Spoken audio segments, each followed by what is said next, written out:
David tapped his cane against the hardwood floor. A rhythm of dominance disguised as disability.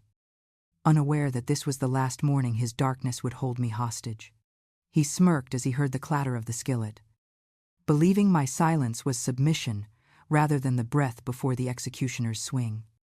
I placed his plate of eggs Benedict down with the practiced gentleness of a nurse, making sure the fork was at exactly 3 o'clock so his useless eyes could find it.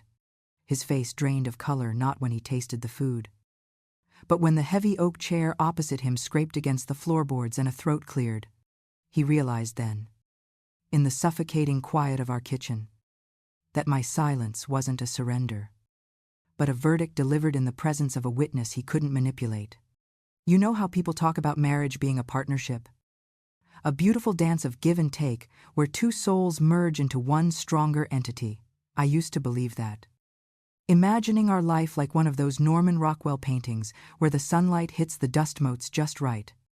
But eventually, you realize that some houses are beautiful only because the paint is thick enough to hide the black mold growing in the drywall.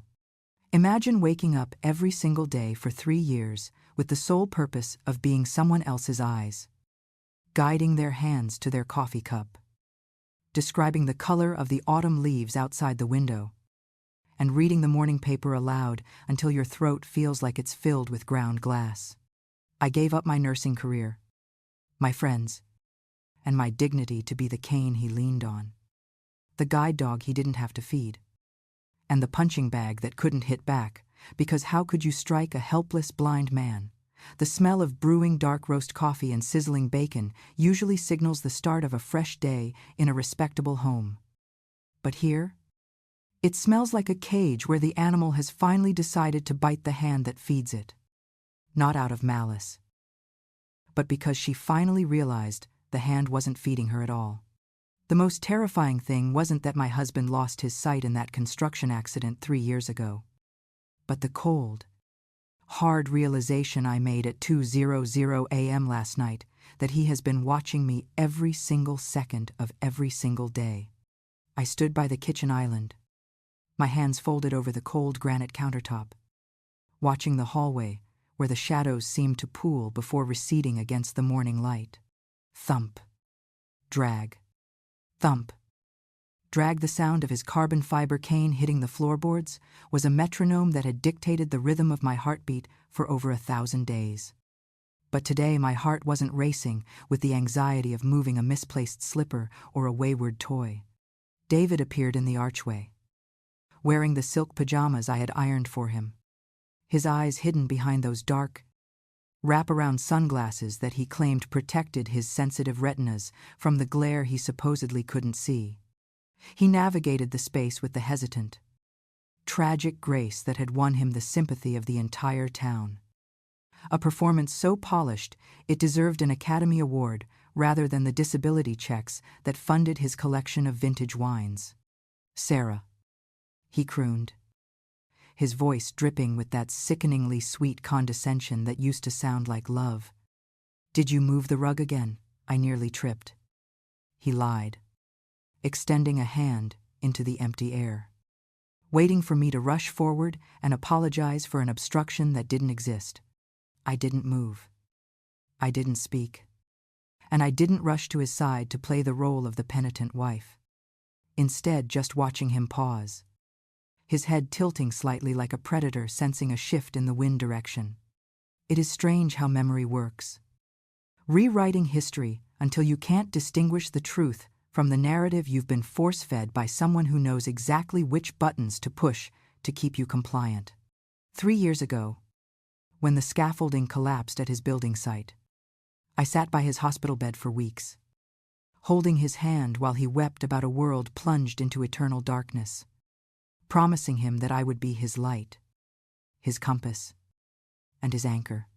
I remembered the way he squeezed my fingers, his grip desperate and terrifyingly strong, telling me that without me he was nothing, a burden that should just be put out of its misery.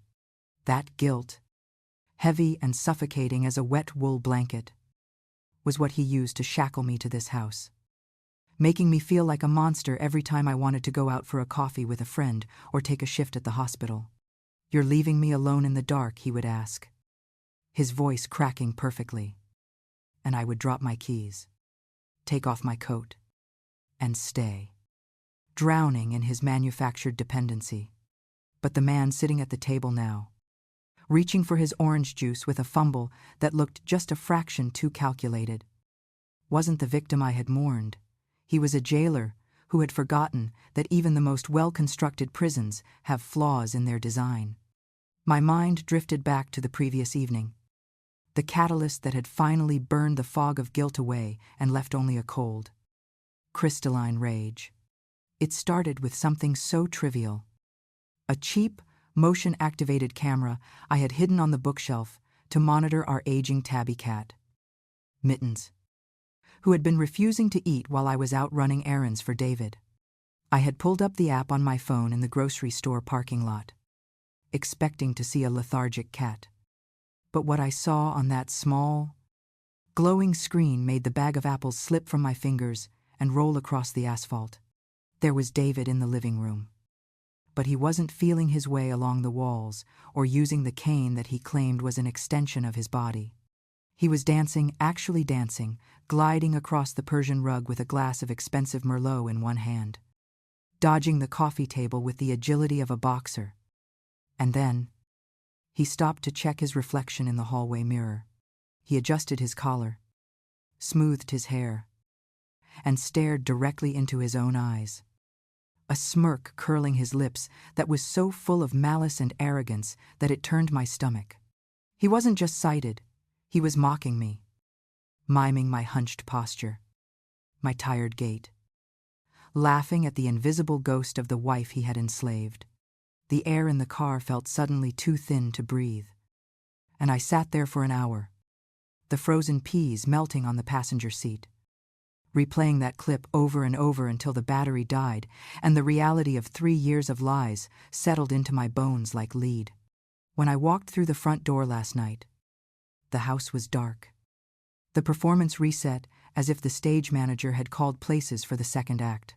David was sitting in his armchair, the cane resting across his knees, his face a mask of tragic suffering, asking why I had been gone so long when he was hungry and scared of the noises in the house. I didn't say a word.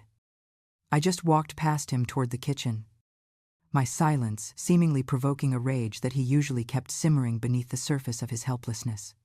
He stood up, swinging the cane wildly, shouting that I was selfish, that I didn't care if he died.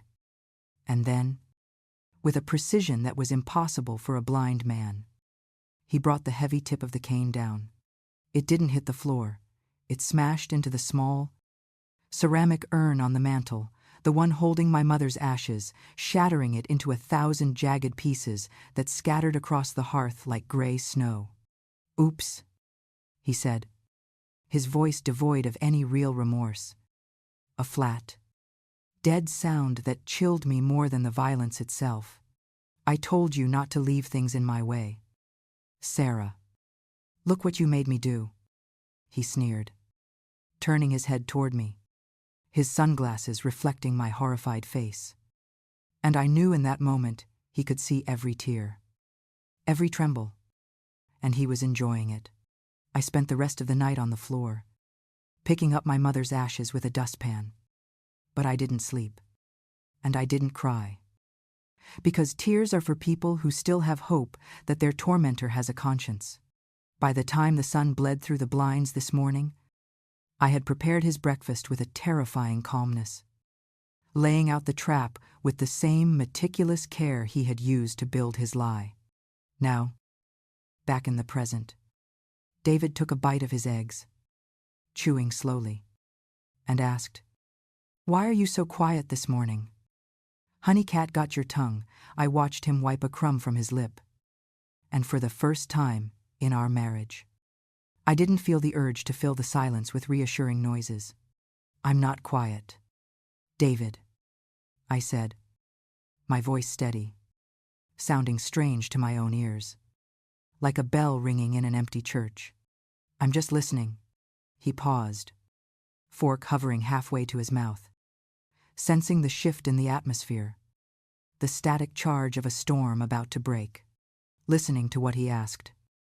A flicker of genuine unease crossing his face. I looked past him, toward the corner of the dining room where the shadows had been waiting. "To our guest," I whispered.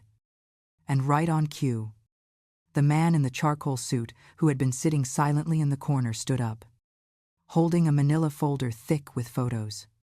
"Good morning, Mr. Architect," the insurance investigator said, his voice sharp as a guillotine blade. "I believe you dropped your act." The silence that followed David's bedroom door clicking shut was heavier than the ceramic urn he had just shattered. A suffocating blanket of quiet that settled over the house like dust settling in a tomb. I didn't cry, because tears are a luxury for those who still believe their pain matters to someone. And I knew with a chilling clarity that the man sleeping upstairs didn't care if I bled out on his expensive hardwood floors as long as I didn't stain the varnish. Instead of collapsing, I fell into a state of hyperlucidity, a cold and mechanical trance where my movements became precise, efficient, and utterly devoid of the trembling fear that had defined my existence for the last 3 years. I knelt on the floor, the cold wood pressing against my bruised knees, and began to sweep up my mother's ashes with a small brush, treating every gray speck as if it were a diamond, whispering apologies to her ghost for bringing her into this house of lies. The moonlight filtered through the sheer curtains, casting long, pale bars across the room, illuminating the jagged shards of the pottery that had once held the only person who ever truly loved me. And in that spectral light, I saw the debris not as a tragedy, but as a map. I carried the dustpan to the kitchen, transferring the ashes into a mason jar with the tenderness of a mother swaddling a newborn, sealing it tight, and placing it on the highest shelf where his blind hands couldn't pretend to accidentally reach. Then, I didn't go to bed. I went to work, turning the kitchen table into a command center, pulling my laptop from its hiding place under the sink, the blue light of the screen reflecting in my eyes like the cold burn of a distant star. I sat there while the digital clock on the microwave ticked past 2:00 a.m., the house groaning around me as it cooled, every creak sounding like an accusation or a warning. On the kitchen counter, the digital photo frame that David insisted we keep running to remind guests of our love. He had said cycled through its pre-programmed loop, a carousel of memories that suddenly looked less like a romance and more like a crime scene. I watched a photo from our honeymoon in Italy fade onto the screen. David, standing on a balcony in Positano, his arm draped possessively over my shoulder, his eyes hidden behind designer sunglasses even then. And I realized with a jolt of nausea that the grip on my shoulder wasn't affectionate. It was anchoring. He was holding me in place, positioning me exactly where the light would hit my face to make him look like the benevolent protector, the successful architect with his trophy wife. The slideshow shifted to a picture taken just a month before his accident, a candid shot at a charity gala where he was whispering something in my ear that made me laugh. But now, staring at the pixels, I saw the tightness in his jaw, the way his eyes weren't looking at me but scanning the room for someone more important to talk to. It was a masterclass in manipulation, a history rewritten in real time as I sat there in the dark, peeling back the layers of my own naivety to reveal the rot underneath. I plugged the USB drive into the laptop, the small metallic click sounding like the chambering of a round, and began the process of copying the video files from the pet camera, my finger hovering over the save button as if it were a trigger. The progress bar on the screen crawled forward with agonizing slowness, giving my mind too much space to wander back to the days when I thought I was the luckiest woman alive. I remembered the first time I met him, how he had swept into the ER where I worked, not as a patient, but as the dashing architect overseeing the hospital's new wing, charming the nurses with coffee and compliments while his eyes assessed everyone's utility. He had singled me out, not because I was the most beautiful, but because I was the most diligent. The one who stayed late to hold the hand of a dying patient. The one with the nurturing instinct that he would later weaponize against me. He told me he loved my compassion, but he really loved my compliance. My willingness to set myself on fire to keep him warm. And I had mistaken his need for control for a need for connection. I looked at the screen where the video of him dancing was now safely stored. A digital ghost of his deception. And I forced myself to watch it again. Analyzing his movements not with the shock of a wife, but with the clinical detachment of a juror. Look at the way he avoids the ottoman without looking down. I told myself. Look at the precision of his pirouette. The way he catches the wine glass before it tips. These are not the movements of a man who has learned to navigate darkness, but of a man who revels in the light when no one is watching. The realization was a physical blow. A punch to the gut that left me breathless. Because it meant that every time I had guided him to the bathroom, every time I had cut his meat for him, every time I had described a sunset, he had been laughing at me. My memory drifted inevitably to the hospital room 3 years ago. The sterile smell of antiseptic and the rhythmic beeping of the monitor that had become the soundtrack to our new life. He lay there with bandages wrapped around his head, gripping my hand so hard my knuckles turned white, sobbing about how his life was over, how he was a broken man who could no longer draw, no longer build, no longer see the beauty of the world. You have to be my eyes. Sarah, he had whispered, his voice cracking with a vulnerability that broke my heart. Promise me you'll never leave me in the dark. I had promised, of course, weeping along with him, swearing on my life that I would be his guide, never suspecting that the darkness he spoke of wasn't physical, but moral. I thought about the insurance adjuster who had visited back then, a skeptical man who had asked too many questions until David threw a fit, screaming about his rights and his trauma until the man retreated. And I had defended David, yelling at the adjuster for his insensitivity. God, how stupid I had been, acting as the unwitting accomplice to a $4 million fraud, shielding the very monster who was eating me alive. I looked down at my hands, the hands that had changed his bandages, washed his hair, and rubbed his aching temples, and I felt a sudden, violent urge to scrub them raw, to wash away the phantom sensation of his skin, the tactile memory of a lie. The hours between 3:00 a.m. and dawn are the darkest, the time when the world is stripped of its color and only the gray truth remains. I started to see the cracks in the facade that I had ignored for years, the anomalies that I had explained away as my own clumsiness or the house settling. There was the time I found the remote control on the other side of the room, when I swore I had left it on the coffee table. And David had gaslighted me, telling me I was forgetful. That stress was making me lose my mind. There were the books on his nightstand that seemed to rotate. The way he always knew exactly where I was standing, even if I hadn't made a sound. The time he complimented my new dress before I had even described it to him, claiming he could smell the fabric. It was all a game, a cruel, psychological experiment to see how much reality he could bend before I snapped. And he had almost succeeded. He had almost convinced me that I was the crazy one, the incompetent one, the one who needed him to give my life purpose, when in reality, he was a parasite feeding on my sanity. The file transfer completed with a cheerful chime that sounded obscenely bright in the somber kitchen, and I pulled the USB drive out, holding the cold metal in my palm like a shiv. I wasn't just a wife anymore. And I wasn't a nurse. I was the prosecution, the judge, and the jury. And the sun that was beginning to bleed through the blinds wasn't just bringing a new day.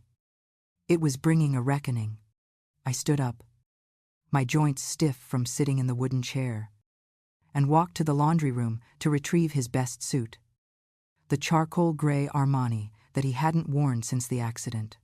I set up the ironing board in the kitchen, the hiss of the steam rising like a serpent, and began to press the fabric, smoothing out the wrinkles with a terrifying precision. I wanted him to look perfect today.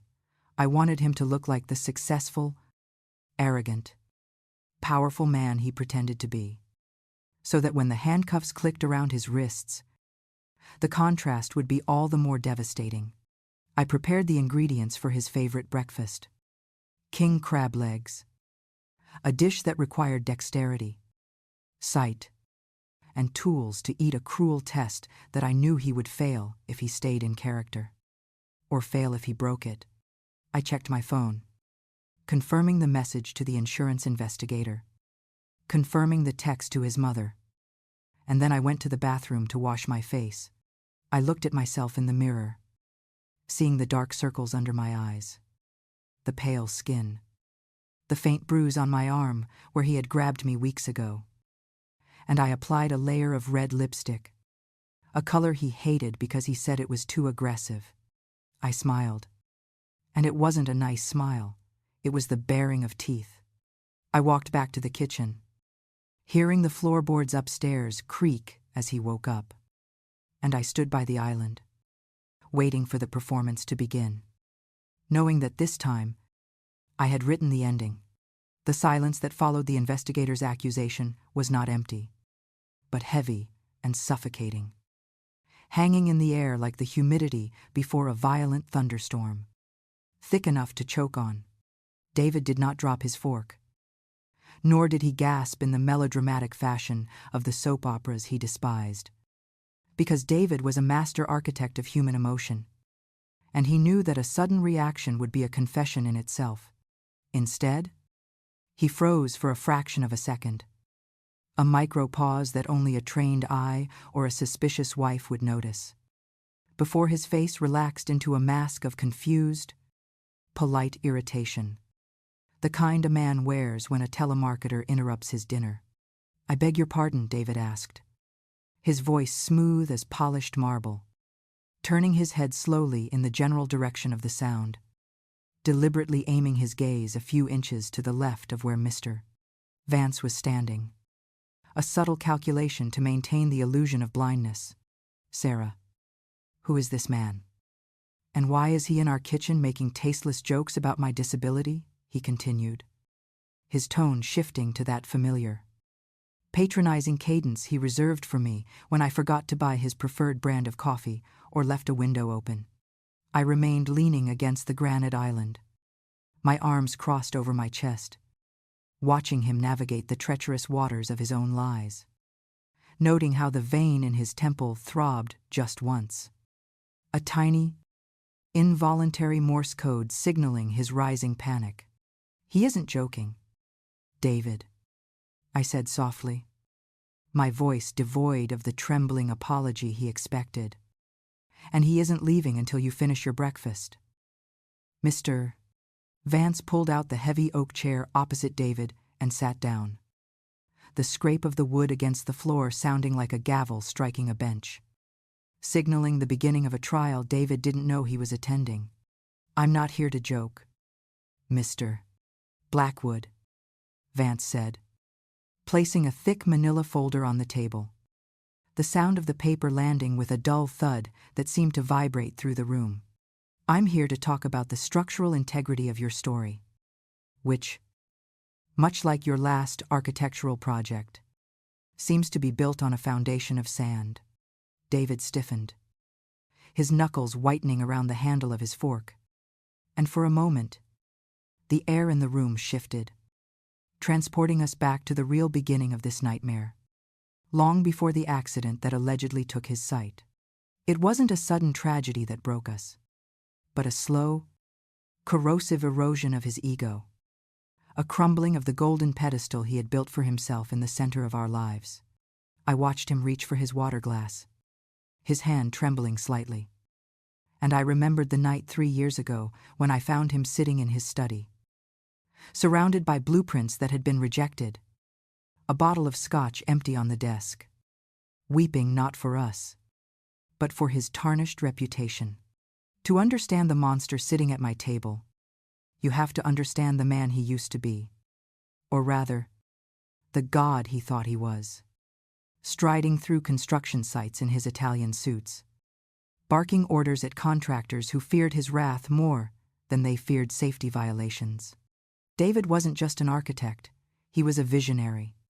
Or so he told anyone who would listen. But the world of high-stakes real estate is unforgiving to visionaries who ignore budgets and structural physics. The decline began with the Meridian Tower project. A glass needle he wanted to pierce the skyline. A monument to his own vanity that he leveraged everything to build, including our savings, his reputation, and eventually, his sanity. I remembered the phone calls that started coming late at night, the whispered threats from investors who wanted their money back, the way David would pace the living room floor until dawn, muttering about how the world was conspiring against his genius. He became paranoid, accusing his partners of sabotage, accusing me of not supporting his artistic integrity when I gently suggested we downsize to pay off the mounting debts. It was a slow descent into madness, fueled by a narcissism so profound that he couldn't conceive of failure being his own fault. It had to be a plot, a cosmic injustice that required a radical, desperate correction. I don't know what you're talking about, David scoffed, taking a sip of water, his Adam's apple bobbing nervously. My projects were award-winning. My career was cut short by a tragedy. A tragedy that you people are now trying to exploit to save a few dollars. Vance opened the folder, the rustle of paper cutting through David's bluster, and began to read. His voice monotone and relentless. Gambling debts totaling $200,000. 3 maxed-out credit cards hidden in a P.O. box in Jersey. And a foreclosure notice on this very house, dated 2 weeks before your accident. Vance recited, listing the failures like items on a grocery bill. You weren't just a blind man, Mr. Blackwood. You were a broke man. A desperate man looking for a golden parachute to save him from the humiliation of bankruptcy. I saw David's jaw tighten, his teeth grinding together. And I knew Vance had struck the nerve that hurt the most, his pride. The accident at the construction site, a fall from scaffolding that no one witnessed. A blow to the head that left no physical brain damage, but allegedly severed his optic nerve. Connection wasn't a tragedy. It was a business decision. A calculated exit strategy to swap a failing career for a $4 million insurance payout and a lifetime of pity. But the fraud wasn't just financial. It was moral. A dark transformation that turned my husband from a failed businessman into a domestic tyrant. Because when a man loses his power in the world, he often seeks to reclaim it in his home. I remembered the first time he struck me. Not with a fist, but with a word. A sharp, venomous insult hurled across the dinner table shortly after his diagnosis when I suggested he learn Braille. I don't need to read bumps on a page like a toddler. Sarah, he had sneered, throwing his plate of spaghetti against the wall, the red sauce dripping down the wallpaper like blood. I have you to read for me. That's what you're for. Isn't it? That was the moment the dynamic shifted. The moment I ceased to be his wife and became his service animal. His buffer against a reality he refused to accept. He realized that his blindness gave him a new kind of power. A weaponized victimhood that made him untouchable. Because who would dare question the temper of a man who had lost the sun? He used his disability to isolate me. To guilt me into cutting off my friends. To make me feel that leaving him for even an hour was an act of cruelty. Slowly spinning a web of dependency that trapped me as surely as iron bars. You're lying, David hissed, abandoning his calm persona, his face flushing a deep, ugly red. My wife knows the truth. Sarah, tell him.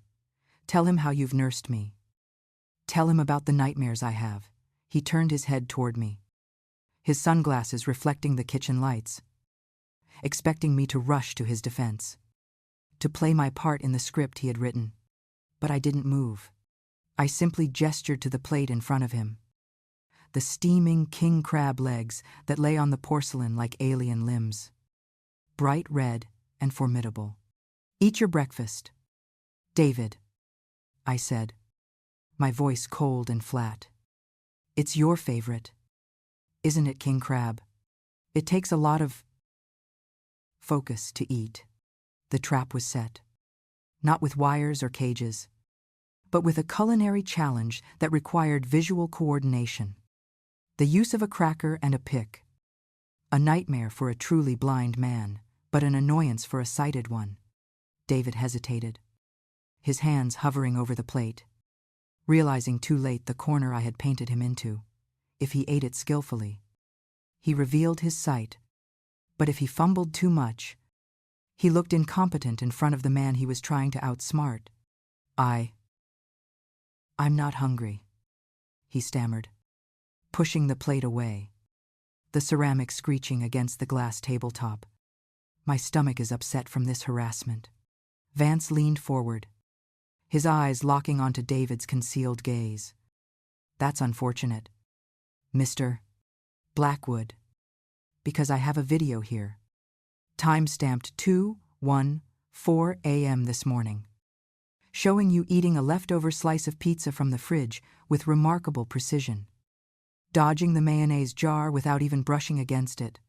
David's mouth opened and closed like a fish on dry land, the air leaving his lungs in a rush. He had been so careful in public, so meticulous when I was in the room.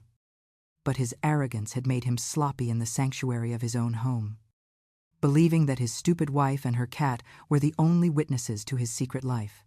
The realization that I had been the one to record him, the one to betray him, began to dawn on him. A slow blooming horror that eclipsed his fear of the investigator. He stood up abruptly, his chair tipping backward and crashing to the floor with a deafening bang, his cane clattering uselessly against the tiles. "You set me up," he screamed, pointing a finger directly at me, his aim perfect, his eyes behind the glasses undoubtedly fixed on my face. "You ungrateful, treacherous bitch. After everything I've done for you, I gave you this house, I gave you a life." The mask of the tragic victim dissolved completely, revealing the snarling face of the abuser underneath. The man who had mentally beaten me into submission for 3 years. "You didn't give me a life, David," I replied, stepping forward, the fear that used to paralyze me replaced by a burning, righteous anger. "You stole mine. You stole my career, my confidence, and my mother's peace." I pointed to the empty spot on the mantel where the urn used to be, a visual reminder he couldn't ignore even if he pretended not to see it. "You broke the only thing I had left, and you thought I would just sweep it up and forgive you like I always do." David lunged toward me, a reflex of violence born of desperation, forgetting for a split second that he was supposed to be blind, forgetting the witness sitting calmly at the table. He moved with the speed of a predator, his hand raised to strike, to silence the voice that was tearing his world apart. But he stopped short. Not because of my flinch, I didn't flinch this time, but because the sharp, piercing sound of the doorbell cut through the tension like a knife. It wasn't a tentative ring, it was a firm, authoritative press, followed by a heavy knock that rattled the stained glass of the front door. David froze, his arm mid-air, his chest heaving, his head snapping toward the hallway. "Who is that?" he whispered, his voice trembling with a new kind of fear, the fear of a trapped animal realizing the cage has no exit. "Who else did you invite to my house?" I walked past him, my shoulder brushing against his arm, feeling the heat of his rage radiating off him. But it couldn't burn me anymore. "Just a few more people who need to see the miracle," I said, my hand resting on the cool metal of the doorknob, looking back at him one last time. "You wanted an audience, David. You wanted the world to see your tragedy. Well, now they're going to see the grand finale." I turned the lock, the click sounding like the final tumblers of a safe falling into place, and pulled the door open to reveal the gray morning light and the grim faces waiting on the porch. The descent was over. The crash was about to begin. The heavy oak door swung inward with a groan that sounded like a coffin lid being pried open, revealing the sharp, unforgiving light of the morning sun that sliced through the gloom of our hallway, illuminating the dust motes dancing in the stagnant air. Standing on the porch, framed by the manicured ivy of the trellis, was Mrs. Eleanor Blackwood, a woman whose spine was as rigid as her moral code, clutching her leather handbag with white-knuckled tension, flanked by two uniformed officers who looked less like guests and more like reapers. She didn't look at me first.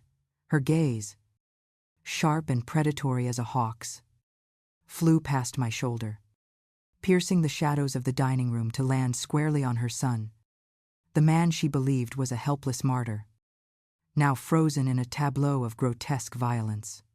David stood there, his arm raised high in a backhanded strike, his face twisted into a snarl of primal rage, his expensive suit rumpled, and the chair he had kicked over lying like a corpse at his feet. A scene so undeniably sighted, so physically aggressive, that it shattered the carefully curated image of the saintly invalid in a single heartbeat.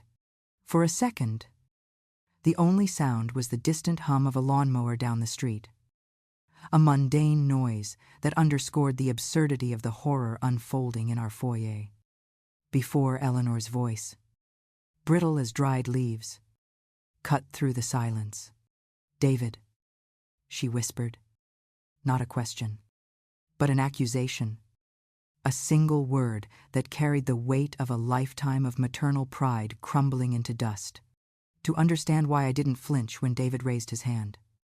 To understand why I felt a cold, dark satisfaction as his mother witnessed his monstrosity.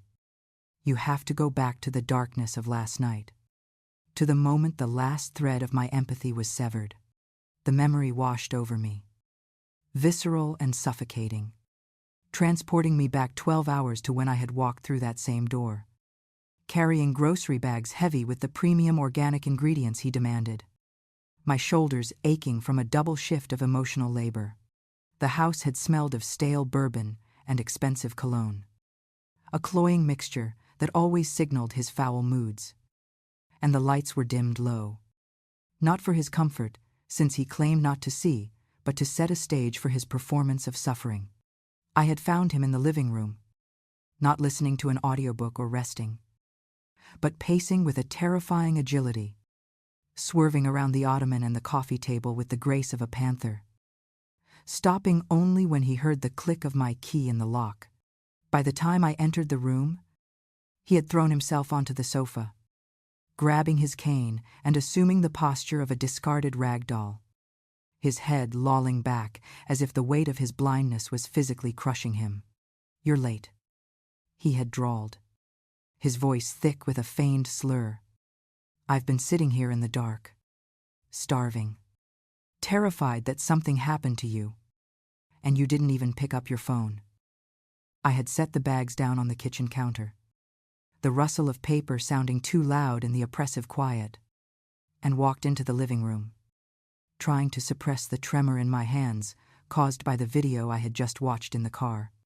"I was buying your dinner, David," I said, my voice tight, fighting the urge to scream that I knew he had been dancing just minutes ago.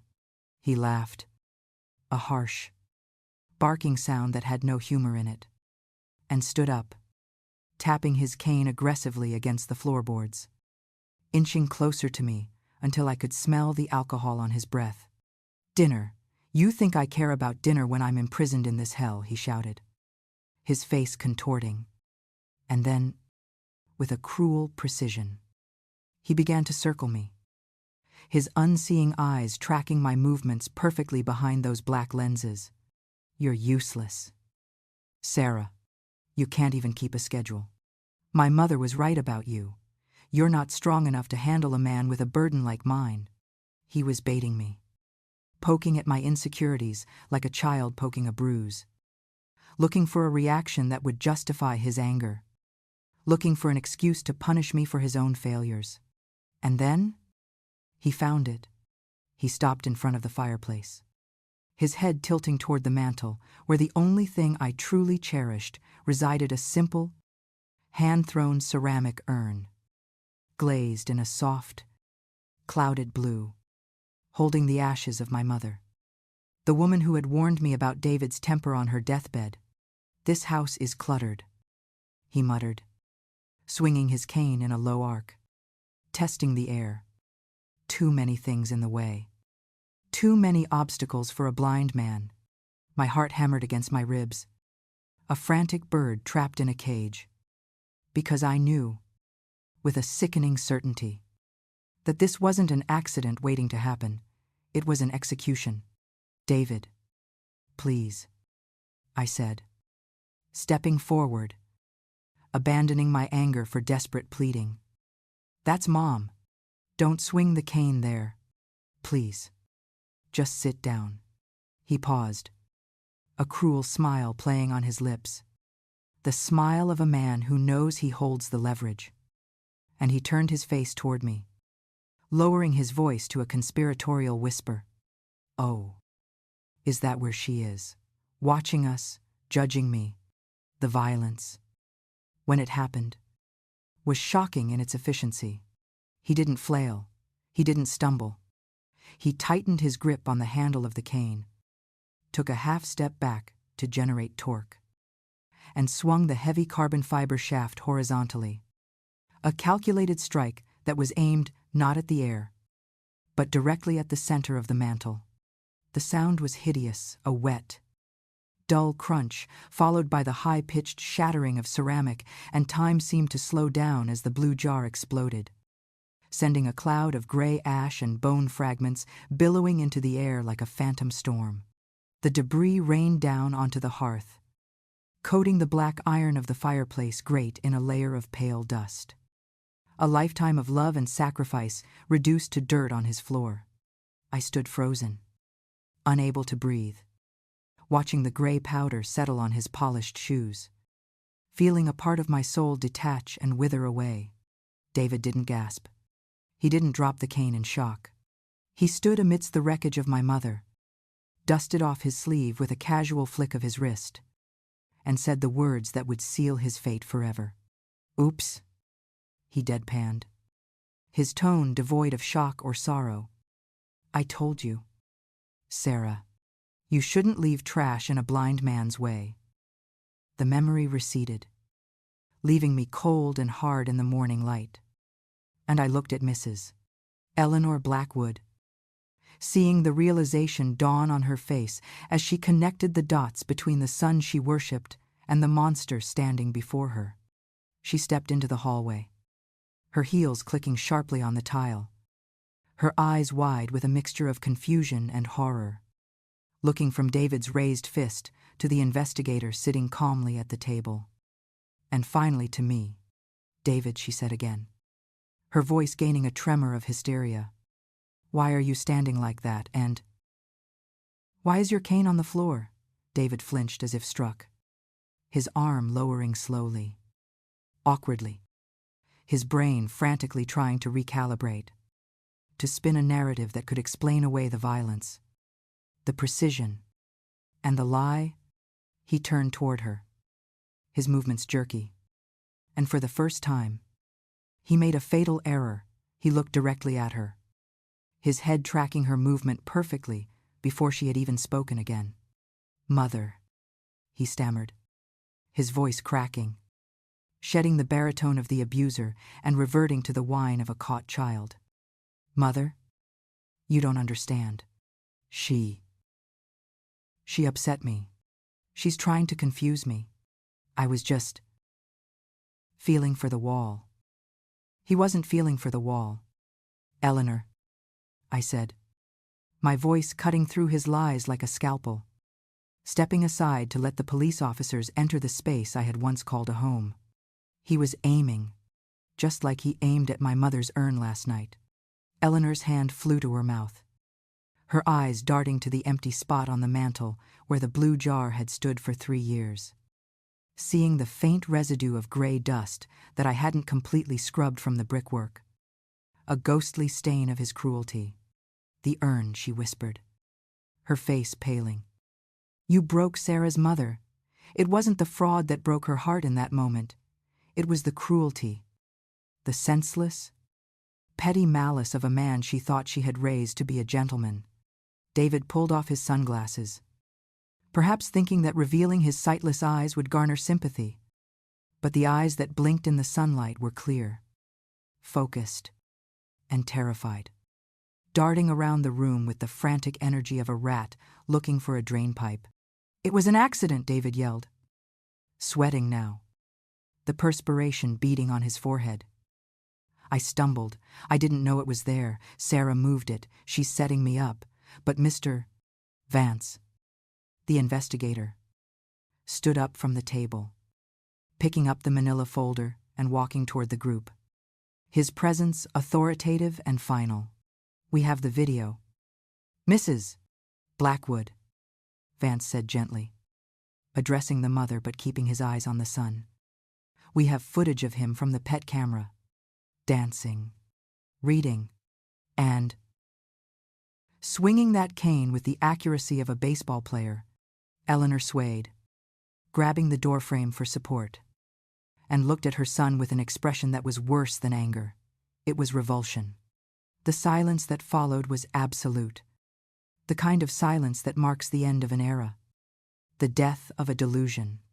David looked at his mother, then at me, and finally realized that the darkness he had used as a shield was gone, burned away by the harsh, unforgiving light of the truth. "Sarah," he pleaded, reaching a hand out toward me. Tell them I need you." I looked at his hand, the hand that had shattered my mother, and felt nothing but a vast, arctic emptiness.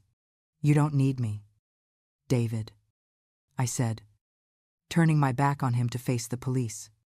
"You can see the way out just fine." The atmosphere in the hallway shifted instantly from the fragile tension of a family dispute to the cold, hard reality of a criminal investigation, a transition marked by the heavy, rhythmic tread of the 2 uniformed officers stepping across the threshold. They didn't rush, because there was no need to chase a man who had built his own prison, moving instead with the inevitable momentum of a glacier, their presence filling the space that David had dominated for so long. "David Blackwood," the taller officer announced, his voice a deep baritone that bounced off the high ceilings. "You are under arrest for insurance fraud, grand larceny, and filing false police reports." The words hanging in the air like stones. David backed away, his heels catching on the edge of the Persian rug. And for a moment, I saw the panic flare in his eyes. A raw, animalistic fear that stripped away his sophistication. He held his hands up, palms open, not in surrender but in a frantic gesture of denial, his head shaking violently as if he could physically dislodge the reality of the situation. No. This is a mistake," he stammered, his voice climbing an octave. "My wife. She's hysterical. She planted things. I'm a blind man. You can't arrest a blind man on the word of a crazy woman." He looked toward his mother, desperate for an ally. But Eleanor Blackwood stood frozen against the wall, her face the color of old parchment, her eyes locked on the empty space on the mantel where the urn had been. The officer reached for the handcuffs at his belt, the metallic rattle sounding like the chiming of a funeral bell. And David's survival instinct kicked in, overriding 3 years of carefully cultivated helplessness. As the officer reached out to grab his wrist, David didn't fumble or wait for contact. He sidestepped with a fluid, athletic grace, ducking under the officer's arm and backing toward the living room, his movements sharp and undeniably sighted. It was a reflex, a split-second decision made by a brain that had forgotten it was supposed to be broken. And the silence that followed was absolute. The officer froze, his hand grasping empty air, and looked at David with a mixture of surprise and professional satisfaction. "Well?" the officer said, a dry smile touching his lips. "I've never seen a blind man dodge a grapple like a boxer before. Mr. Blackwood." David realized his mistake immediately, his back hitting the wall, his chest heaving, his eyes darting around the room, looking for an exit that didn't exist, realizing that his own body had just testified against him. I walked slowly into the living room, feeling a strange sense of detachment, as if I were watching a movie I had directed, and picked up the remote control for the 70-inch smart TV that dominated the far wall. David had insisted on buying this television, the largest and most expensive model available, claiming he liked the sound quality. But I knew he watched movies with the subtitles on when I was asleep, absorbing the visuals he pretended to miss. "You want to talk about evidence?" "David," I asked, my voice calm, cutting through his heavy breathing. "You want to tell the police how I'm crazy? Let's watch a movie together."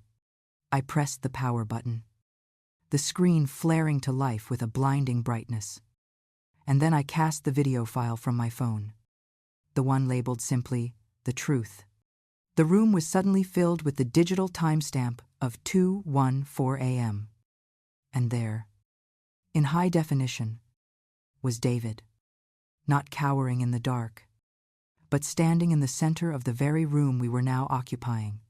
The video played out like a grotesque silent film, magnified on the giant screen for everyone to see. On screen, David was holding a glass of wine, swirling it with the arrogance of a king. And then he began to move. He didn't just walk, he sashayed, kicking his legs out, spinning in circles, a mockery of a dance that celebrated his secret freedom. But then came the part that made my stomach turn, the part that made Mrs. Blackwood let out a low, strangled sob.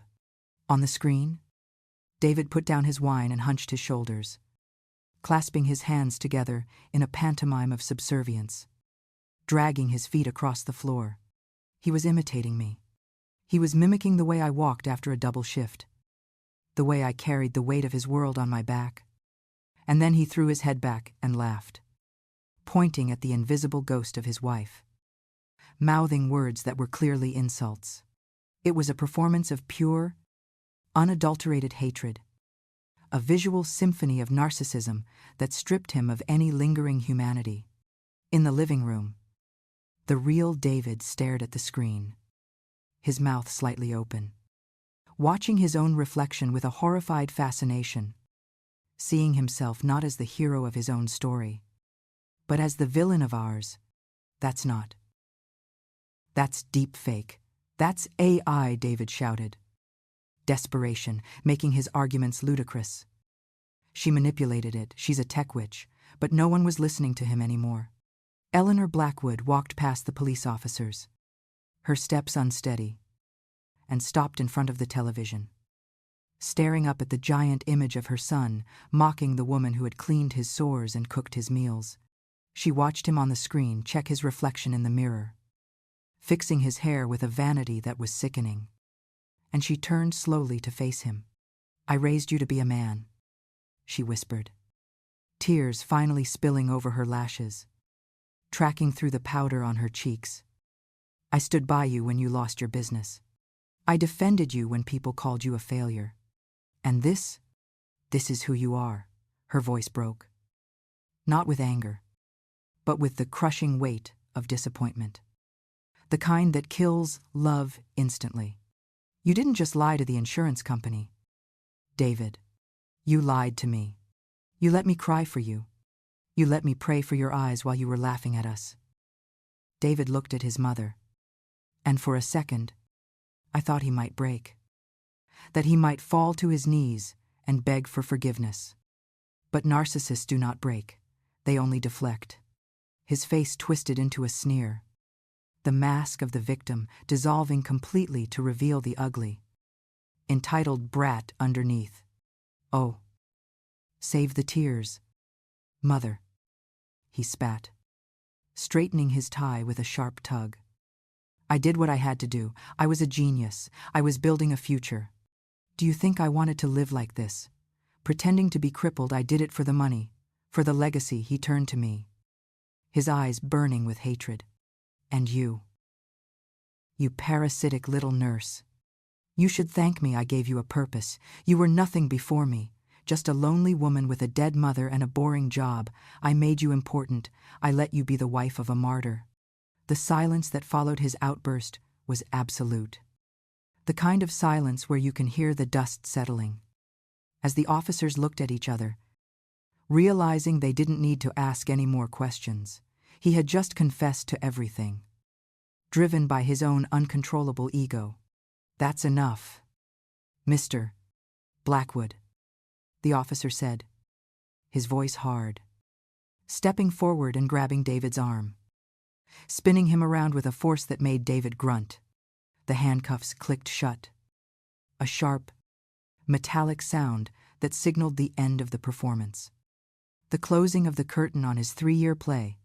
You have the right to remain silent, the officer recited, tightening the cuffs. And I strongly suggest you use it, because you're digging a hole straight to hell. David struggled for a moment, testing the strength of the steel. But the reality of the restraint finally seemed to penetrate his delusion. He looked at me over his shoulder, his eyes wide and wild, searching for a trace of the woman who used to forgive him, the woman who used to soothe his tantrums. Sarah, he said, his voice dropping to a whisper. Sarah. Wait. Think about this. The house. The money. If I go to jail, we lose everything. You lose everything. Just tell them you made the video. We can fix this. I looked at him, really looked at him, and realized that I didn't see a husband, or a monster, or even a tragedy. I saw a stranger, a pathetic, small man in an expensive suit who was terrified of the consequences of his own actions.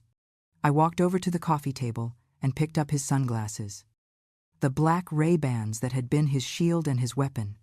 We don't have anything to fix. David, I said, twirling the glasses in my hand, because we doesn't exist anymore. And as for the house, I don't care if it burns to the ground. I dropped the sunglasses onto the hardwood floor, and with a deliberate, crushing step, I brought my heel down on them. The plastic crunched, the lenses shattered, and the sound was more satisfying than any applause.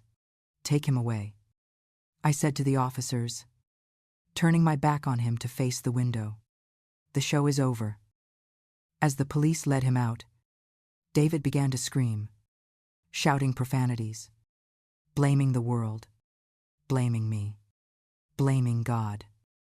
But his voice grew fainter as they dragged him down the hallway, past the kitchen where his uneaten crab legs sat, past the foyer where his mother stood weeping into her hands, and finally out the door.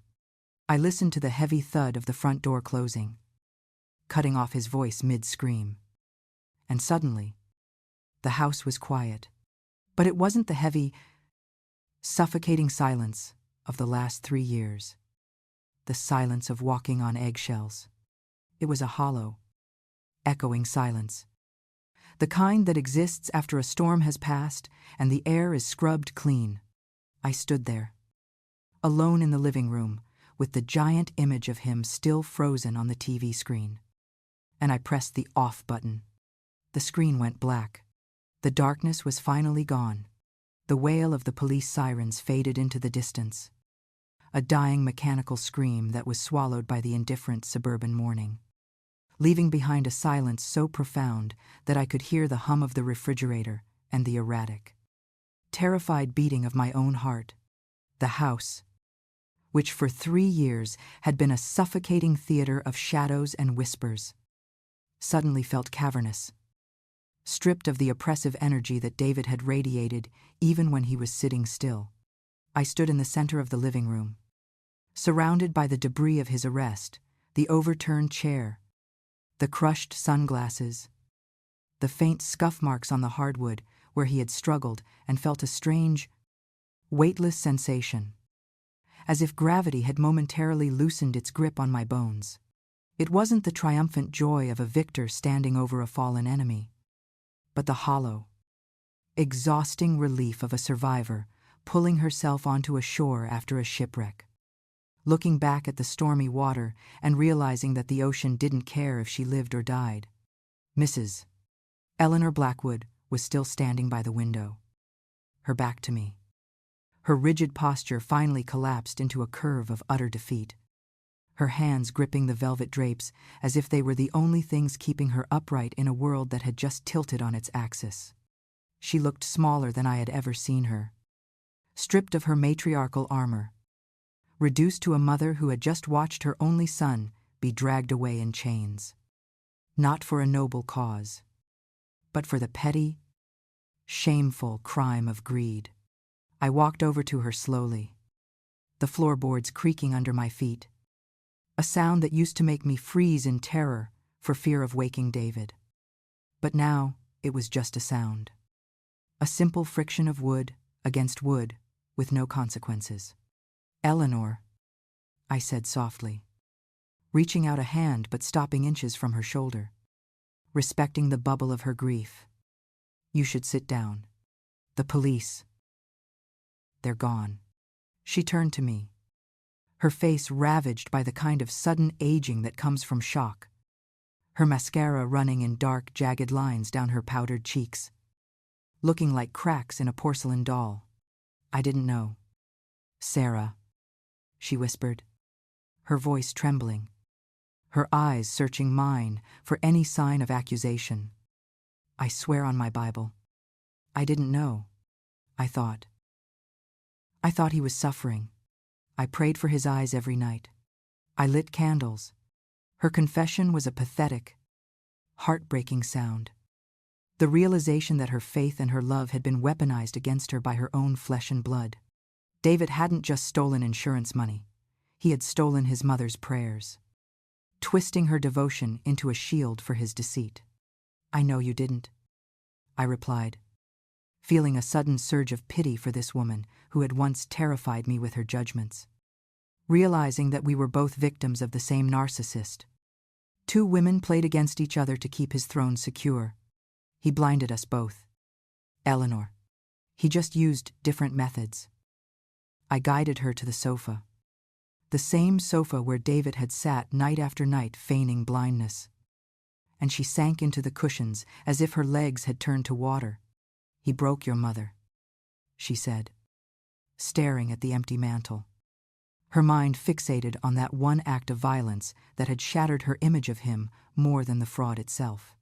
"He swung that cane like a golf club. I saw his eyes. Sarah, they were clear. There was no fog, just hate." I sat down beside her, the distance between us bridged by the shared trauma, and handed her a tissue from the box on the side table. "He hated anything he couldn't control," I explained, the clarity of the last 3 years crystallizing in my mind. And my mother's memory was the one thing in this house that didn't obey him. That's why he had to destroy it. We sat there for a long moment, the ticking of the grandfather clock in the hall measuring out the first minutes of our new reality, a rhythm that felt slow and heavy.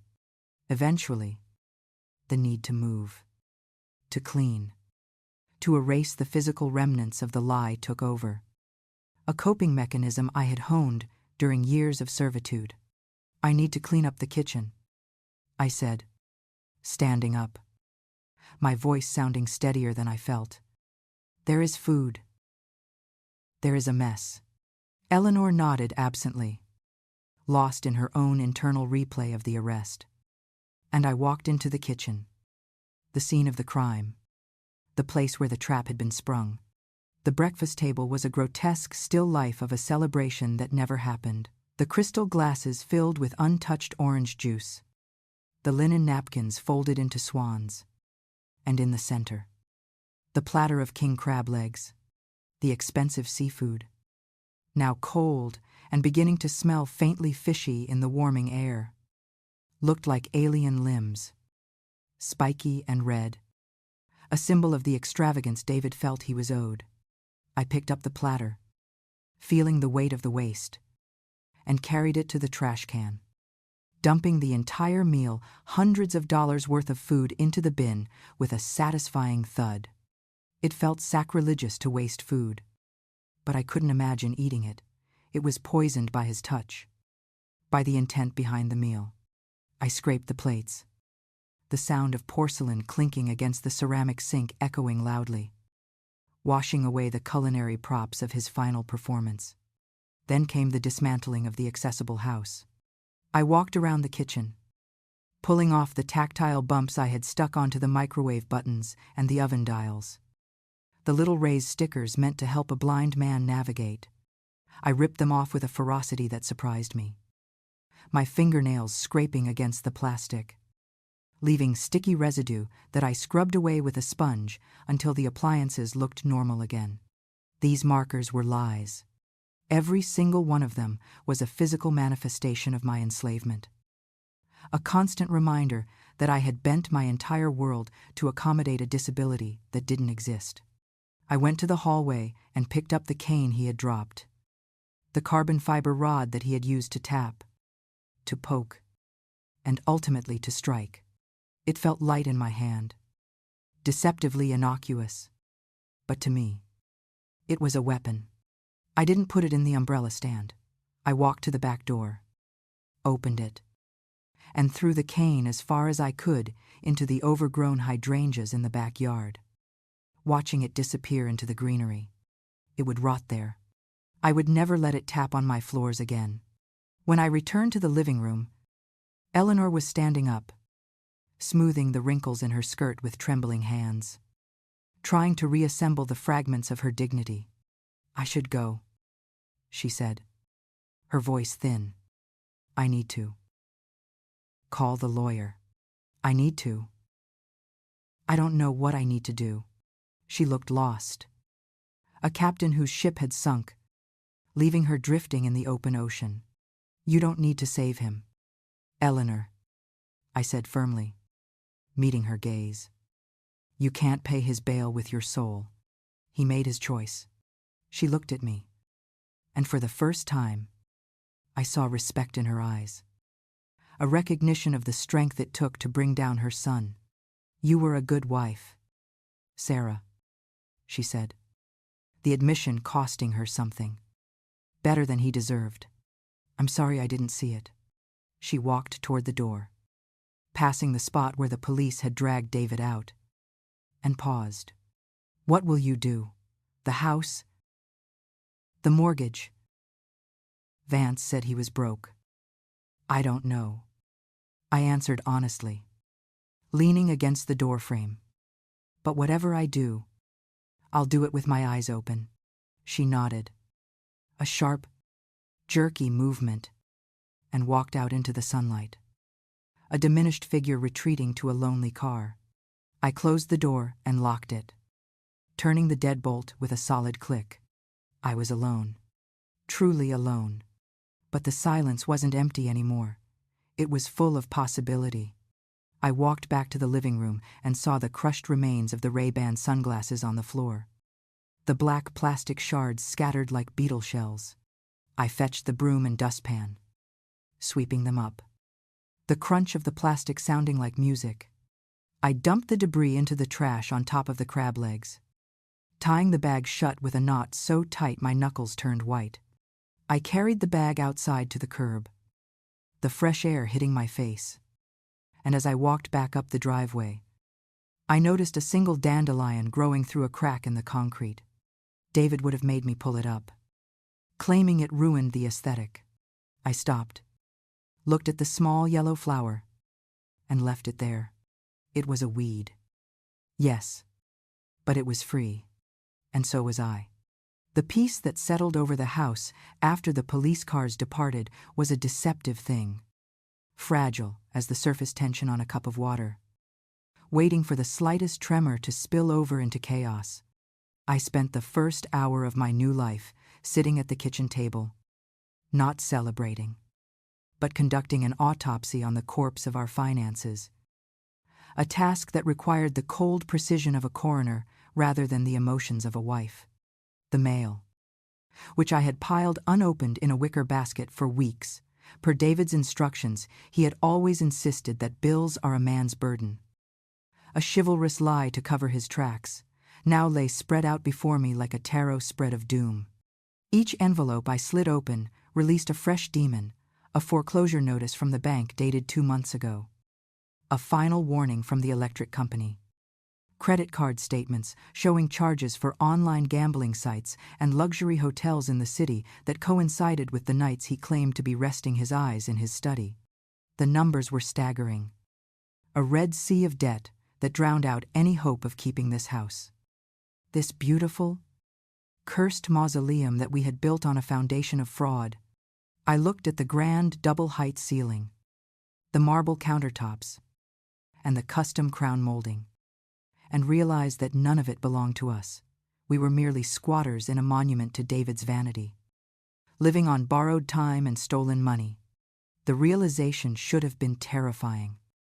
A plummet into poverty that would leave me homeless. But strangely, it felt like shedding a heavy winter coat in the middle of July. The house was his dream, his stage. And if it burned down with his reputation, I would simply walk out of the ashes. The silence was broken not by the phone, which I had unplugged to stop the incessant ringing of reporters, but by the heavy, authoritative thud of a car door closing in the driveway, followed by the crunch of expensive leather shoes on the gravel. I didn't get up to look through the peephole. I knew it wasn't the police, who had already taken what they wanted. And it wasn't Eleanor, who had retreated to her shame. I remained seated at the table, surrounded by the evidence of our ruin, and waited as the doorbell rang. A sharp, impatient sound that demanded attention. When I finally opened the door, I found myself face to face with Marcus Sterling, David's personal attorney, a man whose smile was as polished and artificial as the veneer on a cheap desk. He was wearing a navy pinstripe suit that probably cost more than my car, carrying a slim leather briefcase, and smelling of sandalwood and aggressive confidence. "Sarah," he said, stepping into the foyer without waiting for an invitation, his voice dripping with that professional sympathy that lawyers use when they are about to gut you. "I heard about the misunderstanding this morning. Terrible business. Truly terrible." He looked around the hallway, his eyes scanning for police tape or broken furniture, assessing the damage not to the home, but to his client's defense strategy. It wasn't a misunderstanding. "Marcus," I said, closing the door behind him but not locking it, leaving the escape route open. "It was a confession. Or did David not tell you that he practically screamed his guilt to the entire neighborhood?" Sterling chuckled. A dry, dismissive sound, and walked into the living room, running a finger along the back of the sofa where David used to hold court. "Clients say many things in the heat of the moment. Sarah, stress, trauma, the confusion of a disability. These things can cloud a man's judgment."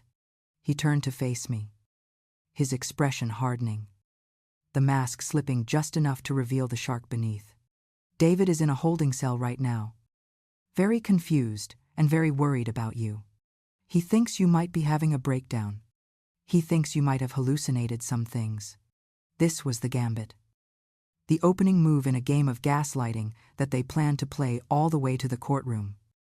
They wanted to paint me as the hysterical, unstable wife who framed her poor, blind husband.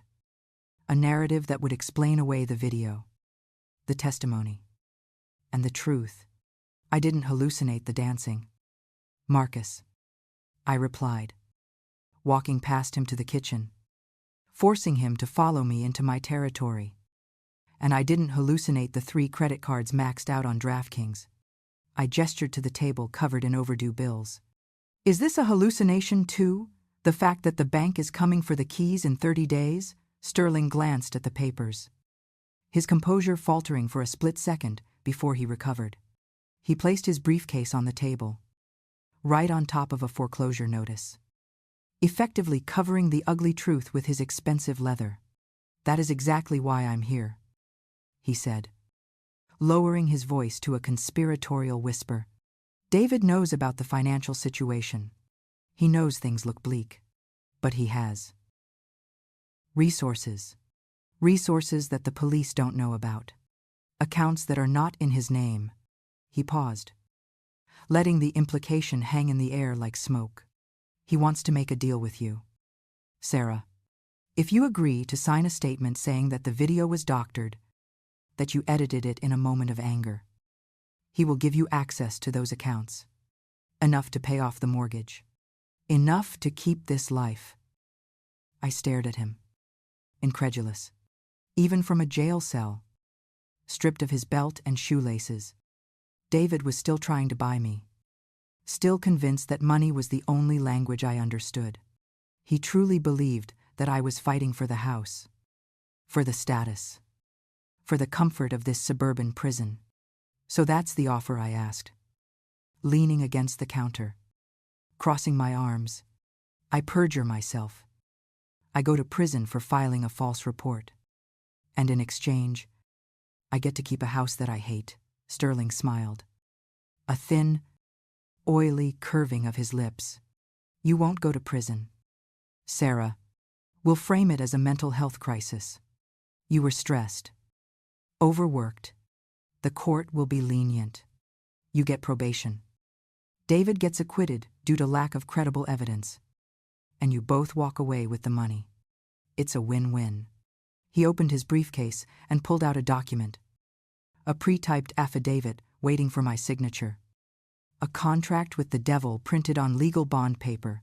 "Think about it," he urged, tapping the paper with a gold fountain pen. "Without David, you have nothing. No career, no money, no home. You'll be on the street in a month. Is your pride really worth sleeping in a shelter?" The threat was naked now, stripped of its polite coating. He was weaponizing my poverty, betting on my fear of destitution to force me back into submission. I looked at the pen, shining in the sunlight, and for a fleeting second, the fear did grip me, the primal fear of hunger, of cold, of being a 35-year-old woman with a gap in her resume and no assets. But then I looked at the spot on the floor where I had swept up the broken sunglasses, and I remembered the feeling of the plastic crunching under my heel. "You're right, Marcus," I said softly, walking over to the table. "I have nothing, and that's why you have no leverage." I picked up the foreclosure notice from under his briefcase, sliding it out so that his leather bag tipped awkwardly. "I don't want the money. I don't want the house. Let the bank take it. Let them strip it down to the studs." I looked him in the eye, channeling every ounce of the cold rage that had kept me alive through the long night. "And tell David that I kept a journal, every day, for 3 years. Every bruise, every insult, every time he accidentally saw something he shouldn't have. It's with the district attorney now. So, unless you can bribe the DA, your client is going to prison for a very long time." Sterling's face flushed a deep, angry red, his professional veneer cracking completely. He snatched the affidavit back, shoving it into his briefcase with a violent motion. "You're making a mistake," he hissed, snapping the locks shut. "You're cutting off your nose to spite your face. You think the world will pity you, they'll laugh at you. The stupid nurse who let her husband fool her for 3 years." He adjusted his cuffs, trying to regain his dignity. "David will fight this. And when he gets out, and he will get out, he won't be forgiving." It was a final threat, a promise of future retribution. But it landed harmlessly on my armor. "If he gets out," I said, walking to the front door and holding it open, "tell him not to come here, because I won't be here, and neither will his things." Sterling stormed out, his expensive shoes crunching on the gravel with more aggression than when he arrived. his failure to secure my compliance stinging his ego. I watched his car speed away, disappearing around the bend of the cul-de-sac. And then I closed the door, leaning my forehead against the cool wood. The house was quiet again, but the air felt thinner, sharper. The safety net was gone. The money was gone. The house was as good as gone. I walked back to the kitchen and looked at the pile of bills. I was bankrupt. I was homeless. I was a widow to a living man. And yet, as I picked up the foreclosure notice and crumpled it into a ball, tossing it into the trash on top of the crab legs and the sunglasses, I felt a strange, bubbling sensation in my chest. It wasn't panic. It was the thrill of having nothing left to lose. I went to the pantry, found a box of garbage bags, and started to walk through the house. Not to clean, but to purge. If the bank was going to take the house, they could have the walls. But they wouldn't get a single trace of me, or a single memory of him. The dismantling had begun in earnest. The county courthouse smelled of lemon floor wax and stale anxiety. A sterile olfactory blend that did little to mask the underlying scent of lives being dismantled within its wood-paneled walls. I sat on the hard wooden bench of the witness stand, my hands folded demurely in my lap, feeling the heavy, synthetic fabric of my cheap thrift store blazer scratch against my skin. A stark contrast to the silk and cashmere David had forced me to wear for 3 years. The courtroom was a theater of judgment, filled with the hushed murmurs of spectators, the scratching of reporters' pens, and the cold, unblinking gaze of the jury. 12 strangers who had been plucked from their daily lives to decide the fate of a man who believed he was above the law.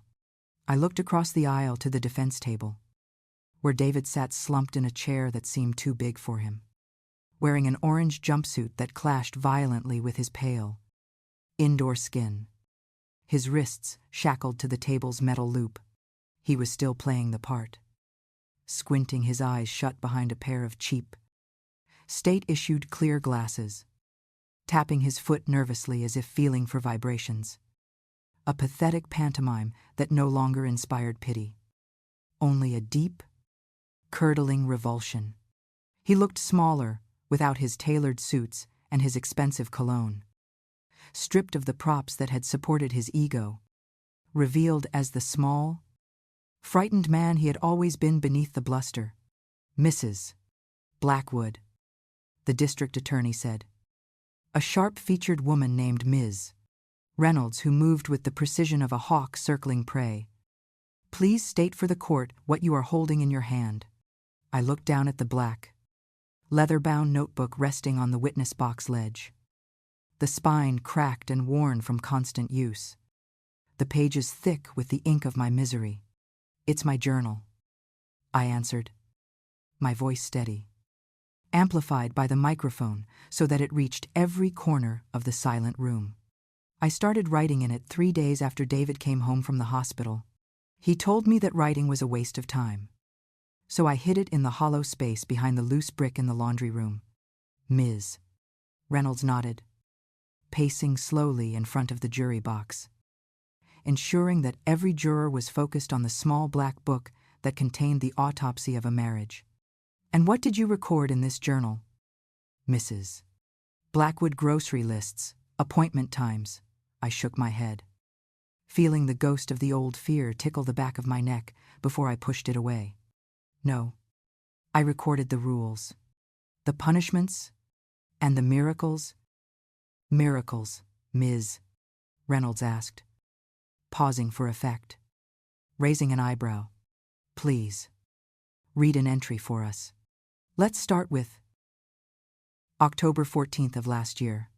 I opened the book, the pages falling open naturally to the date, the handwriting jagged and hurried, written in the dark while David was asleep. "October 14th. I read," my voice wavering slightly before hardening into steel. "David spilled his coffee this morning. He threw the mug at the wall and told me I had placed it 2 inches too far to the left. He made me get down on my hands and knees to pick up the ceramic shards with my bare fingers while he supervised. He said, "If you bleed, Sarah, it's because you're clumsy. Just like you were clumsy with my heart." Later, while I was bandaging my hand in the bathroom, I saw him through the crack in the door. He was in the hallway, catching a fly out of the air with his hand. He looked at it, crushed it, and smiled. He saw the fly. He saw me bleeding. He sees everything. The courtroom was dead silent. The kind of silence where you can hear the hum of the ventilation system. As the jurors looked from me to David, their expressions shifting from curiosity to disgust. David shifted in his seat, his jaw tight, whispering something frantic to Marcus Sterling, who simply placed a calming hand on his arm, a gesture that looked more like restraint than comfort. "He sees everything." "Ms." Reynolds repeated, letting the words hang in the air like smoke. "And yet, the defense claims that Mr. Blackwood is totally blind, a victim of a tragic accident who has been maligned by a vindictive wife." She walked back to her table and picked up a remote control, pointing it at the large monitor mounted on the wall. "Let's look at Exhibit C." The video footage recovered from the defendant's own home security system, the system he claimed he couldn't operate. The screen flickered to life, showing the familiar, damning footage of David dancing in the living room. But this time, the prosecution had slowed it down, zooming in on his face, on his eyes. We watched in high definition as David navigated the furniture with ease. As he checked his watch, as he read the label on a wine bottle, the most damning moment came when he stopped to pick up a piece of lint from his jacket, shoulder a tiny, invisible speck that a blind man would never have noticed. In the courtroom, David refused to look at the screen, keeping his head bowed. But I saw his shoulders shaking, not with sobbing, but with the suppressed rage of a narcissist being stripped naked in the town square. Marcus Sterling stood up for the cross-examination, buttoning his expensive jacket, trying to salvage the wreckage of his client's defense with the only weapon he had left, character assassination. "Mrs. Blackwood," he began, his voice smooth and condescending. "You admit that you were under tremendous stress. You were the sole caregiver for a disabled man. Isn't it true that you were taking anti-anxiety medication? Isn't it true that you often felt overwhelmed, perhaps even paranoid?" He was trying to paint me as the unreliable narrator, the hysterical woman whose perception could not be trusted. A tactic that might have worked a week ago, but not today. I was overwhelmed. "Mr. Sterling," I replied, meeting his gaze without blinking. "Because I was living in a gaslight. I was taking medication because your client replaced my vitamins with sedatives to keep me docile. And as for paranoia, is it paranoia if the monster is actually under the bed?" Sterling faltered, the murmurs in the gallery rising again. And he quickly changed tactics. "But you stayed. For 3 years. You stayed. If he was so abusive, if he was faking it, why didn't you leave? Why did you accept the lifestyle? The house. The money." "Because I loved him," I said. And the truth of it was the most painful thing I had admitted all day. I stayed because I thought I was saving him. I stayed because he told me that without me, he would die. I didn't stay for the money. Mr. Sterling, I stayed for the man I thought he was before the accident. I didn't know that man never existed. I looked directly at David then, willing him to lift his head, to look me in the eye. But he remained hunched over, a coward hiding behind his eyelids. I stayed until he broke the one thing I couldn't replace. My mother. The mention of the urn seemed to trigger something in the room. A collective exhale of sympathy from the jury. And Sterling knew he had lost. He muttered a "no further questions" and retreated to his table, looking defeated. Then came the final blow. the piece of evidence that the prosecution had saved for last. The financial forensic report. Your Honor. Miss, Reynolds said, we would like to submit the records from the Cayman Islands account registered to a shell company named Visionary LLC. The sole signatory is David Blackwood. The judge, a stern-faced man with gray hair, nodded, and the documents were projected onto the screen. There it was, the $4 million from the insurance settlement. Not sitting in a savings account for medical care, but funneled into offshore gambling debts, luxury car pre-orders, and a hidden apartment in the city. Mr. Blackwood wasn't saving for a guide dog, Reynolds said dryly.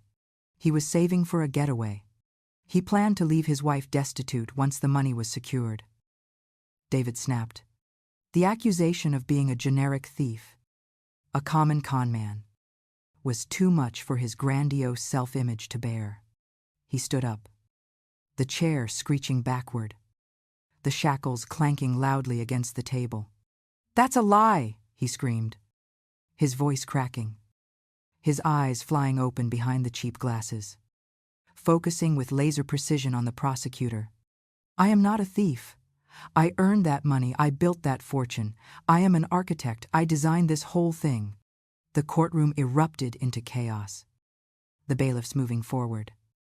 But David wasn't finished. He turned to the judge, pointing a finger directly at him. His aim perfect. You don't understand, genius. You people are ants. I see everything. I see how you look at me. I see her. He spun around to point at me. His face twisted into a mask of pure hatred.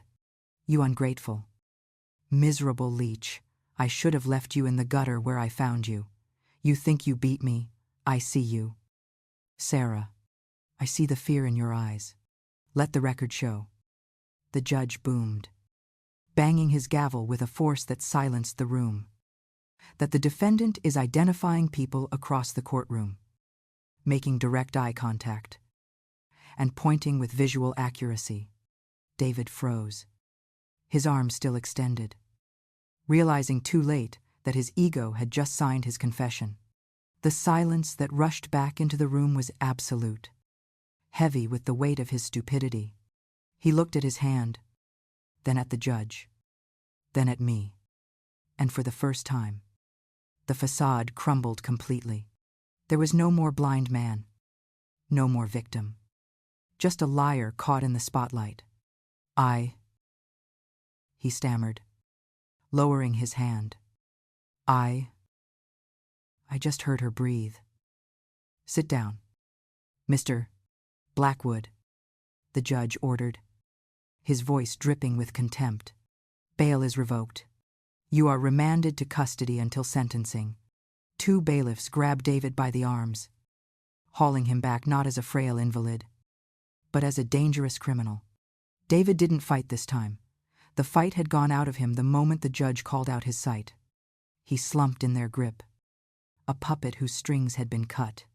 As they dragged him toward the side door, he looked back at me one last time. There were no sunglasses to hide behind, no cane to lean on.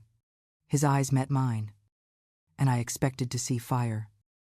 But all I saw was a vast, terrifying emptiness. He was a man who had looked into the abyss of his own greed and fallen in. I didn't smile. I didn't feel a surge of triumph. I felt a profound, aching sadness for the years I had wasted, for the love I had poured into a black hole. I watched him disappear through the heavy door, the clank of the lock echoing the finality of our marriage. The courtroom began to bustle again. Reporters shouting questions, the jury filing out. But I sat still for a moment longer, clutching my journal. The story in these pages was finished. The trial was over. The verdict was written in the silence of his exit. I stood up, smoothed my cheap blazer, and walked toward the exit, passing Marcus Sterling, who refused to look at me. I walked out into the hallway, past the cameras, past the noise, and pushed open the heavy double doors of the courthouse. The air outside was cool and smelled of rain and exhaust fumes, the smell of the real world. I took a deep breath, filling my lungs with it, letting the sterile scent of the courtroom fade from my memory. It was over. The sound of the front door latch clicking shut for the final time was not the heavy, ominous thud of a prison cell closing, but a light, crisp sound, like the snapping of a dry twig, signaling the end of a long, harsh winter. I stood on the porch of the sprawling colonial house that had been my cage for 3 years, feeling the rough texture of the brass key in my palm. A small, jagged piece of metal that no longer held any power over me. The for sale sign planted in the lawn, which was already beginning to look a little wild and overgrown without David's obsessive manicuring, creaked softly in the breeze. A metronome, counting down the minutes until this place became someone else's problem. Inside, the rooms were empty, stripped of the Italian leather furniture, the high-end electronics, and the pretension that had filled them. The bank had taken the assets. The auction house had taken the art. And I had taken my freedom. I walked down the driveway, the gravel crunching beneath my sneakers, sensible, comfortable shoes. Not the heels David preferred, and I didn't look back at the windows where I used to stand and weep. There were no ghosts there. Only dust motes, dancing in the shafts of light that I was no longer required to describe to a liar. Waiting by the curb, next to her modest sedan, was Eleanor Blackwood, looking older and more fragile than the iron-willed matriarch I had first met. Her posture slightly stooped, as if the weight of her son's sentence was a physical burden she carried on her shoulders. David had been sentenced to 8 years in a federal facility, a number that seemed both impossibly long and woefully short. But it was enough to ensure that the prime of his life would be spent in a concrete box where the only view was a barbed wire fence. Eleanor didn't scowl as I approached. She offered a tentative, weary smile, the kind shared between 2 soldiers who fought on opposite sides of a war neither of them wanted. "You didn't have to come, Eleanor," I said gently, extending my hand to give her the spare keys, the metal passing from my palm to hers like a baton in a relay race of survival. "The realtor has the master set, but I thought you might want to say goodbye to the house." She looked at the keys, her fingers closing over them tightly, and shook her head, her eyes dry and clear. "It's just a house, Sarah," she replied, her voice lacking its old bite. "It was never a home. He never knew how to build a home. Only a stage." We stood there for a moment in the quiet suburban afternoon, the silence between us no longer filled with tension or unspoken accusations, but with a mutual, melancholic understanding of the man who had broken us both. "I'm sorry," she said finally, looking at the overgrown hydrangeas where I had thrown his cane weeks ago, the white flowers now turning brown with the season. "I'm sorry I didn't see it. I'm sorry I let you carry him alone." I reached out and touched her arm, feeling the thin fabric of her coat, realizing that my anger toward her had evaporated along with the morning mist. "You were blinded by love, Eleanor," I said, offering her the forgiveness that I was slowly learning to give myself. "He was very good at controlling the light, but we can see now." She nodded, a single tear tracking through the powder on her cheek, and she squeezed my hand. "You're a good woman, Sarah. I hope you find a life that deserves you." She got into her car, starting the engine with a cough of exhaust, and drove away slowly, leaving me standing alone on the curb. I watched her go, feeling the last tether to David snap and dissolve. I was an orphan of this marriage, but for the first time, I didn't feel abandoned. I felt unburdened. My new life didn't begin in a palace, but in a 3rd-floor walk-up apartment in the city, a space that was smaller than David's walk-in closet, with squeaky floorboards and a radiator that clanked like a friendly ghost. It was perfect. I spent the first week simply existing in the space, marveling at the autonomy of my own movements, realizing that I could leave a cup on the table for 3 days and no one would yell. I could wear sweatpants all day, and I could listen to silence without waiting for a command. I reclaimed Mittens, our old tabby cat who had been living in a shelter during the trial, and watching him curl up on the cheap rug in a sunbeam felt like a victory. He didn't need to be monitored. He didn't need to be described. He just existed, purring contentedly. A furry testament to the simple joy of safety. The apartment was filled with plants, peace lilies, snake plants, ferns, green living things that required water and light. But unlike David, they grew toward the sun without demanding that I burn myself to feed them. Returning to the hospital was the final step in my exorcism. Putting on the blue scrubs that I had abandoned 3 years ago. Feeling the familiar fabric against my skin like armor, I was worried that I had lost my touch. That the trauma of being a nurse to a fake patient had tainted my ability to care for real ones. But the moment I walked onto the ward, the instinct returned. I wasn't serving a master. I was serving humanity. I remember my first patient, an elderly man with cataracts who actually was blind, who reached out for my hand with trembling fingers, terrified of the dark. "I'm here," I whispered, holding his hand. Feeling the difference in his grip, it was a grip of need, not possession. "I'm going to tell you exactly what's happening. The doctor is coming in. He's wearing a green coat, and the sun is shining through the window." The man smiled. A genuine, grateful smile that reached his unseeing eyes. And in that moment, the corruption of my compassion was washed away. I realized that my empathy wasn't a weakness that David had exploited. It was a superpower that he had failed to destroy. I could still care. I could still love. I could still be the light for someone. But this time, I would choose who I shined for. 6 months later, I sat on the rusted iron fire escape of my apartment, my legs dangling through the bars, a mug of chamomile tea warming my hands as the city below prepared for the night.